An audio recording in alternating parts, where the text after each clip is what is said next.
સુવિધા નહીં, કોઈ ફેસિલિટી નહીં, કોઈ આર્મી નહીં, કોઈ પોલીસ નહીં. જ્યારે મોટા મોટા નેતા આવે, કોઈ વીઆઈપી માટે પાછળ કેટલી ગાડી, ઉપર હેલિકોપ્ટર, શેનાથી હાલે છે? ટેક્સ પે કરે છે એના ઉપર જ ને. વીઆઈપી માટે જે સર્વિસ છે એ આ લોકો માટે કેમ નથી?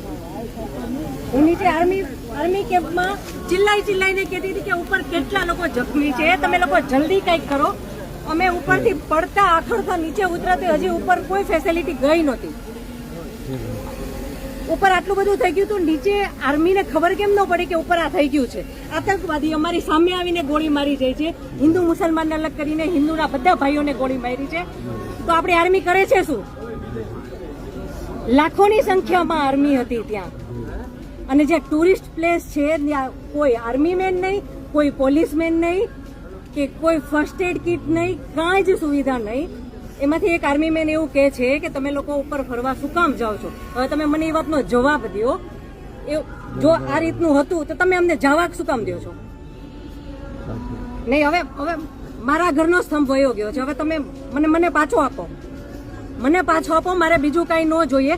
આજ પછી કોઈ દિવસ કોઈ વોટ જ નહીં કરતા. જો આપણી ગવર્મેન્ટને પોતાની જ સુવિધા રાખવી છે, તમારા પાછળ કેટલા વીઆઈપી હોય છે, કેટલી ગાડીઓ હોય છે, તમારો જીવ છે. આ ટેક્સ પે કરે છે એનો જીવ નથી. આ છોકરાઓનું શું? આનું ભવિષ્ય શું? આને ડોક્ટર બનાવી છે, આને એન્જિનિયર બનાવો છો, હું કઈ રીતે બનાવીશ? નહીં, મને ન્યાય જોઈએ. મારા છોકરાનું ફ્યુચર ખરાબ ન થવું જોઈએ.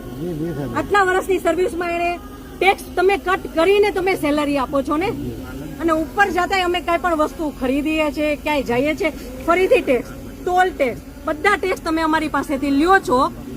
તો મારા ઘરવાળાને જ્યારે જરૂર હતી ત્યારે કોઈ ફેસિલિટી નથી મળી. મને એનો ન્યાય જોઈએ. તમે લોકો અહીંયા જ રહ્યો, તમે કહો મને કે તમે શું કરશો એના માટે. આ એક નહીં, આના જેવા જેટલા ભાઈઓ બધા નિર્દોષ હતા, બધાને આવડા છોકરા હતા. નહીં, સરકાર ખાલી કહે છે કે અમે કરશું. આ બધું બની ગયું, આ બધાને હોસ્પિટલ ખબર નહીં શું ફેસિલિટી મળી ન મળી. બીજે દિવસે આટલો કરફ્યુ, આટલી રોડ બંધ, રોડ ઉપર 100-200 જ્યાં જોઈને ઢગલા. નહીં સર, નહીં, સાંભળો, તમારે સાંભળવું પડશે. જયારે બધું પતી જાય પછી આપણી ગવર્મેન્ટ આવીને ફોટા પાડે છે કે અમે આર્મી ઓફિસર અહીંયા હતા, પોલીસ અહીંયા હતા, નેતા આવ્યા છે. પછી શું કામનું? અને આર્મી ઓફિસર એવું કેમ બોલી શકે કે તમે લોકો ઉપર જાઓ છો શું કામ ફરવા? અને ત્યાં એક બોલ્યો તો બાકીના બધા સાંભળતા હતા, તો કોઈ કાંઈ ત્યારે કેમ ન બોલ્યું? અમે ત્યારે એમ બોલ્યા કે આર્મી મુર્દાબાદ, કે આર્મી હાય હાય, તો અમને પકડીને કેમ અંદર ફેંકી દે છે?